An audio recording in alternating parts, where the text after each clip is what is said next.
All right, next we want to talk about two types of wells. These slides aren't exactly in the best order, but I wanted those pictures to be together so we can show you the confined and unconfined aquifer here. This is an artesian well versus a pump well. This is a summary slide. We'll get back to it in a minute, but artesian versus pump wells. So this picture of the confined aquifer, we have our artesian well on it. An artesian well is a self-flowing well. It is self-flowing because it is under pressure. Look back here to this hole. See this hole? This well right here? That water is not squirting up through there because even though we have a slope and gravity gives you some pressure, um, there's nothing pushing this water up, okay? But in this scenario, and you just got to believe me in this case, I don't ask you to do that too often, because this confining layer is here, it pressurizes this water, and when you poke a hole in it, boy, it shoots right up like an old Western movie where they're drilling for oil, okay? And everybody's out there dancing in the black rain as it falls down, and so on and so forth. It just like that. You got to put a lid on these things. So an artesian well is a self-flowing well. It exists in a confined aquifer because a confined aquifer is under pressure. Okay? All right. Now here's the next cool thing. This is kind of momentary, but this line here is supposed to imply that if you poke a hole in this aquifer somewhere, the water should shoot up as high as the highest point in the aquifer. It tries to equalize itself. Now, sounds kind of silly, sounds kind of crazy, but believe it or not, this is actually something that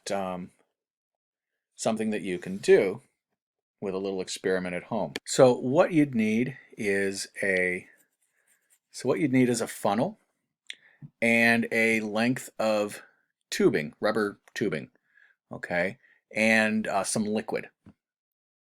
And what we want you to do is attach the rubber tube or the rubber hose to the end of the funnel.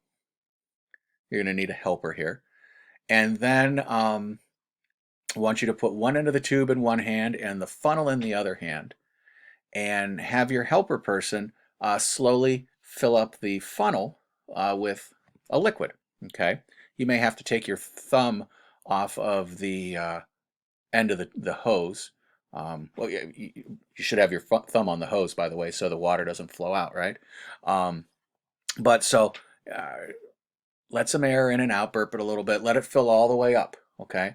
So the whole tube and most of the funnel is full of your liquid. Now, go outside for this, by the way.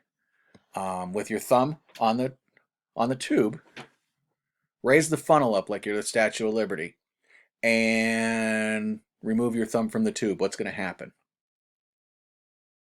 You're darn right. Okay? All of that water is going to flow out. Why? Because you created a pressure gradient, okay? Due to elevation, due to gravity, whatever you want to call this. There's a whole nother lecture in here that we're not going to get into about groundwater flow, all right? And it deals with pressure and elevation and what they call head. When you see that in the thing there, that's what they're talking about. Head 1, head 2, and it's why water towers are up in the air, okay? It's to give you water pressure. So anyhow, back to your driveway and your little experiment here. You hold that up nice and high like the Statue of Liberty. You take your thumb off of there. And I used to talk about this, and it was unmeasurable, okay, to you guys, because it's only going to be a split second. But nowadays, you guys got this slow motion feature on your cell phones with the cameras. You might be able to capture this. The idea is that when you take your thumb off for a brief moment, that water should shoot up as high as the funnel. All right? And I'm not saying you should play some bets with some people about this one, but you might be able to earn $5 betting somebody that one. All right. Now, if it doesn't work out, here's where you might be able to win your $5 back. This one will definitely work. You fill up that funnel again And you bet somebody that you, I'm doing this with my hands here like I'm in front of you in class. You can't see me doing it though. Um, you bet somebody that you can take your thumb off of the rubber tube and the water won't come out. Do you know how to make that magic trick work? Okay. You make sure that the funnel and the end of the tube are at the exact same height. You have no pressure differential. You have no head. Okay. You take your thumb off, that water doesn't go anywhere. Practice it a few times though before you go betting, okay? All right.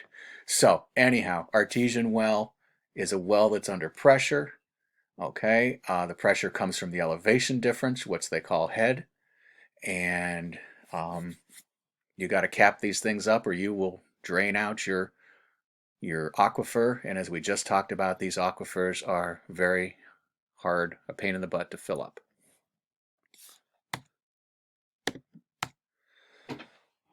An unconfined aquifer, on the other hand, again, picture here, you got to suck that water out like a straw in a drink.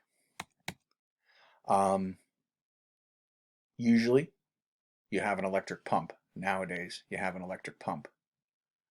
Now, I'm not going to flip all the way back to the very first slide, but remember that little bucket well, okay?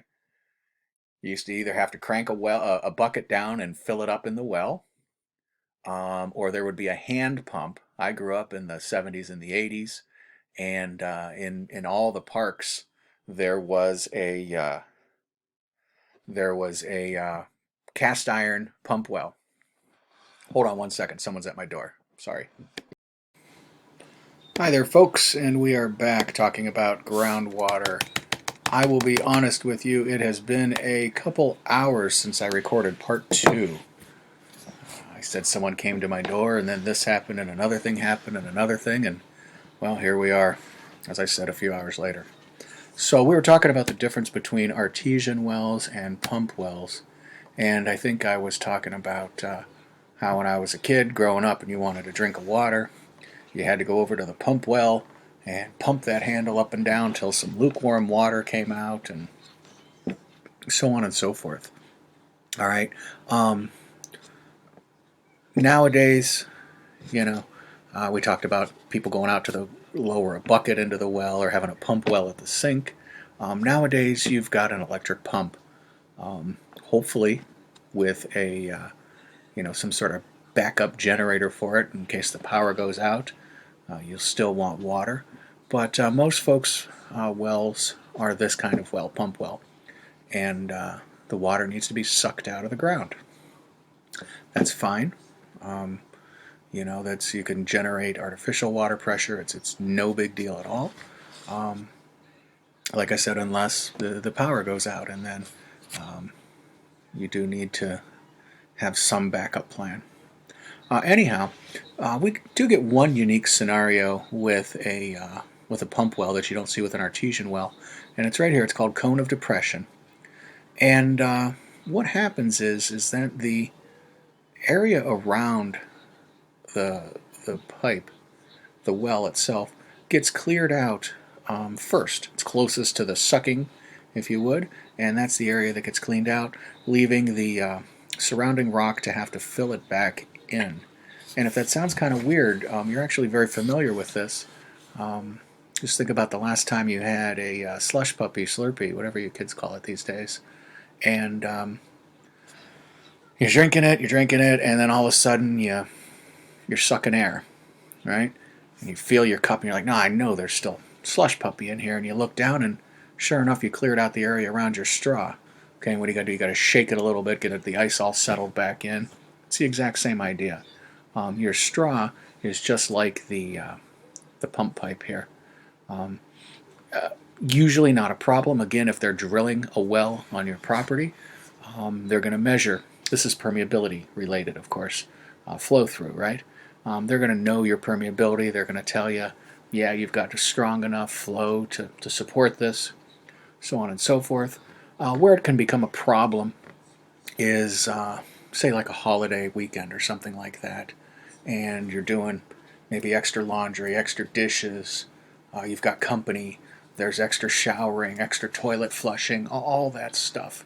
When your usage is above, and especially if you're, again, aquifers are regional things. If a lot of people in the area are doing the same thing, you know, it could, yeah, it's not going to affect your cone of depression, I guess, but it'll affect the water table in general. But so you might turn on your sink and you get a little sputter, okay? That's an indication perhaps that at some point your pipe sucked a little air in. Not a big deal. You know, give it a couple minutes. It should just go back to normal. But so cone of depressions are unique to pump wells.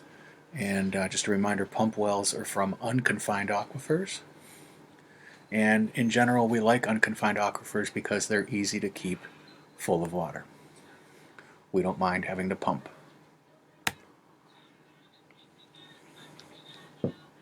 So again, just a little summary page for you here.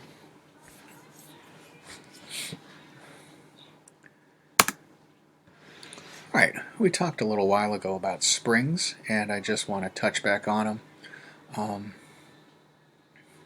Again, a spring is a particular kind of stream formed when an aquifer leaks out at the surface, okay? I think before I said intersects with the topography or the lay of the land, something like that. But you see a handful of situations here where that's an issue. And I just want to draw your attention here, something we're going to talk about in a couple minutes. These bricks, okay? Bricks are how geologists draw limestone. So we're talking about groundwater and limestone. And groundwater and limestone are a bad mix. Water dissolves limestone. And if you're wondering why these great big cracks are here, that's exactly why. And it's going to come up in a couple minutes. But before then, two more vocabulary words. Gaining stream and losing stream. All right, we've got two examples here of a gaining stream and a losing stream. And what it boils down to is that well, let me ask you this first. We haven't talked about streams necessarily yet, but what do you think is responsible for making sure a stream has water in it? Where does a stream get its water? First guess is hopefully precipitation, okay? And then another thing is, if it's the right season, snowmelt and whatnot. So a stream, generally speaking, is fed by precipitation. We talked about the runoff in the water cycle. All right. Well, a gaining stream has the added bonus of being in contact with the water table. Remember that word water table? Here's that blue line. So we always draw the water table. The gaining stream and the water table are in contact. So in other words, not only does it have rain and snowmelt, but a gaining stream is fed by groundwater. Very nice if you're a stream. On the other hand, a losing stream still gets rain, it still gets snowmelt, but it's above the water table, and as such, it can lose water, hence its name. It can lose water to the ground. Now, don't worry about, there is some, the water table will be a little higher under the stream. We don't really care about that, but this line could just as easily be straight and you'd get the point just as well. But so a gaining stream is fed by groundwater in addition to the usual suspects. A losing stream loses water to the groundwater. All right? All right. Subsidence. Subsidence is basically when the ground sinks due to an extreme amount of water removal. As it says here, the pore space compacts over time, settling occurs, so on and so forth. Big regional area kind of things here. This picture is all about that. I love this picture. I don't remember my great-grandfather very well, except that he was a little old Italian man that always wore a short-sleeve shirt with something in his pocket and a hat. And boy, this looks exactly like him, but I didn't grow up anywhere near the San Joaquin Valley. As far as I know, neither did he. So if we're to understand this picture correctly, 1925, 1977, all right, and this guy's quite probably been there the entire time. What the implication here is that in 1925, land level was up this high. It sank, and it sank. This is huge agriculture out there in the valleys of California. They grow a good portion of the country's vegetables and fruits. Okay, they had pulled so much water out of the ground to grow their crops. And remember, once you ship them across the country, you're removing that water from your system, basically. They have removed so much water that they've experienced that much subsidence. Almost unbelievable, isn't it? Almost unbelievable. Let's say he's 5 foot tall, okay? You got 5, 10, 15, 20, 25, almost 30 feet of subsidence. That's a lot.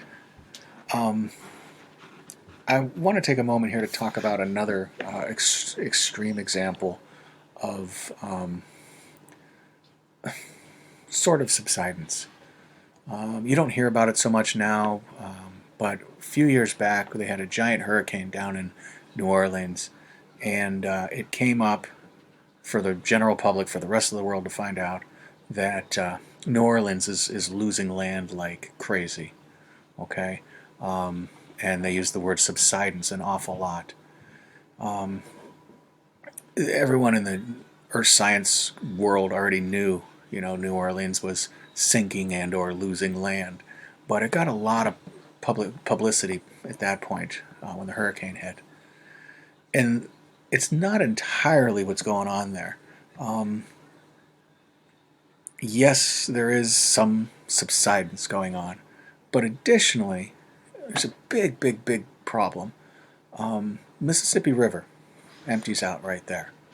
Okay, and the Mississippi, as you may know, is very important for transportation, for cargo, for industry, whatever word you want to use. And as such, the Army Corps engineers and a handful of other folks took it upon themselves to make sure that river channel is always clear. They don't want it blocking up with sediment. They want to keep it nice and deep, so on and so forth. Well, that's pretty much a stream's job. We talked a little bit about this during the weathering and erosion chapter. Streams transport sediment, right?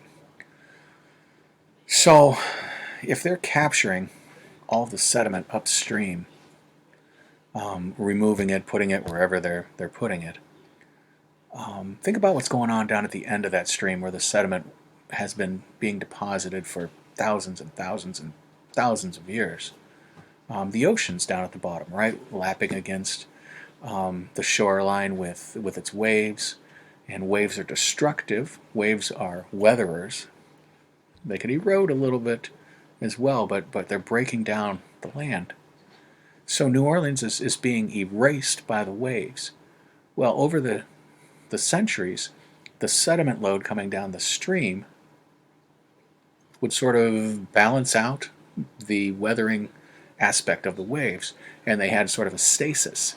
But since we've been capturing all the sediment, or a lot of the sediment, I should say, it's been a negative impact for them.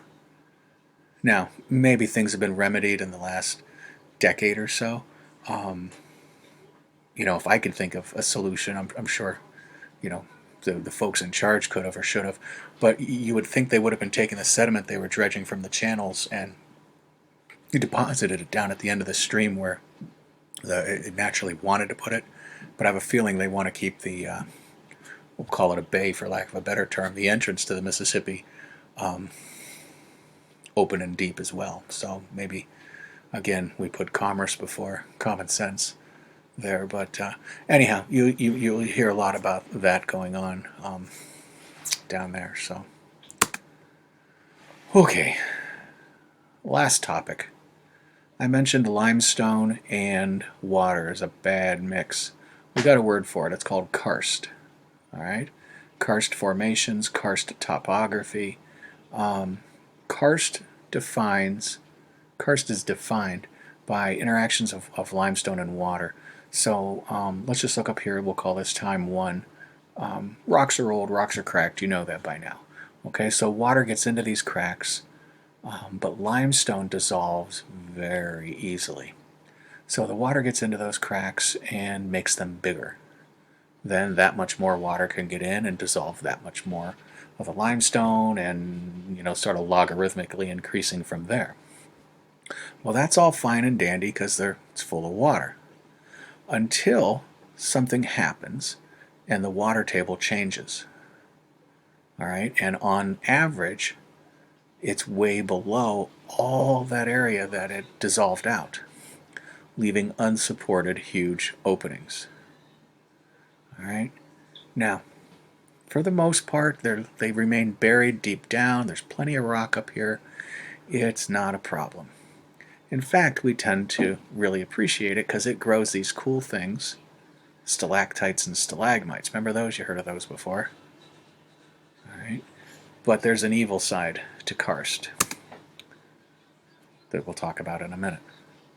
So stalactites and stalagmites, these are what we would call dripstone formations. If you live around here, surely you've been to Howe's Caverns. When I moved to the area, that was one of the first places we went to see. Not a whole lot of stalactites and stalagmites there. They have different more flowy kind of features, but there was a few. Now, I don't know what you used to remember way back when you were first introduced to this, which one was on the ceiling, which one was on the floor. I never could keep it straight myself. I had a helpful teacher that said, oh, mites, think about mites, and that'll tell you which one's which. I'm like, okay, mites are bugs. You could have bugs on the ceiling, you could have bugs on the floor. That doesn't help me. Someone else had said recently, hang tight. Okay, if you hang tight, you're onto the ceiling, and that would have been helpful. My teacher didn't use that. Here's what I figured out at some point. I won't tell you how recently. Stalactite, C, stalac, C ceiling, stalag, G ground. All right. So stalactite, C for ceiling. Those are these. Stalagmite, G ground. Those are the ones here. So basically, these form first. The water drips, and it drips down right beneath it, and that piles up over time. And I skipped over the word a minute ago. If it's left alone long enough, they could actually join together and make something we call a column. I don't throw that as a vocabulary word for you, but they can occasionally join. So kind of cool. So karst topography, this is a landscape, okay? And we talked about the stalactites and stalagmites. I didn't use the word cave, duh, but a cave or cavern, okay? And that's where we find these stalactites growing. But there's this, sinkholes, okay? We told you that oftentimes the fact that when the water level goes down and that big hollow cavity is left, it's not a problem. If we go and throw up a giant factory or a shopping plaza on top of it, you can see buildings here, buildings here. Sometimes it just becomes too much weight, and you have no idea.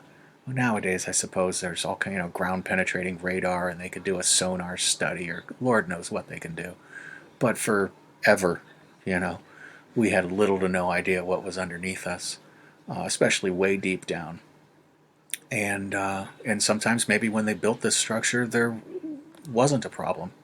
But maybe they put in a new housing subdivision over here or something, and it pulled out so much groundwater that it did become a problem.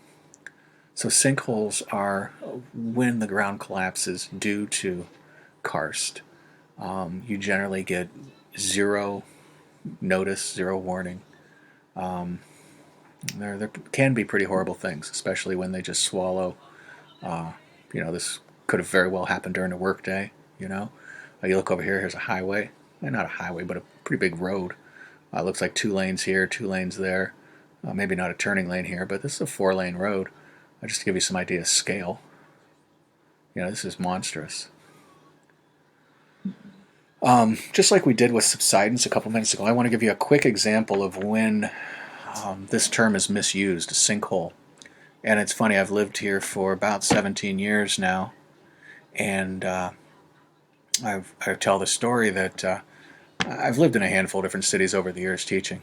And in all these old cities, at some point you'll turn on the news and you'll hear a sinkhole opened up in downtown blah blah blah today, swallowing a UPS truck, and so on and so forth.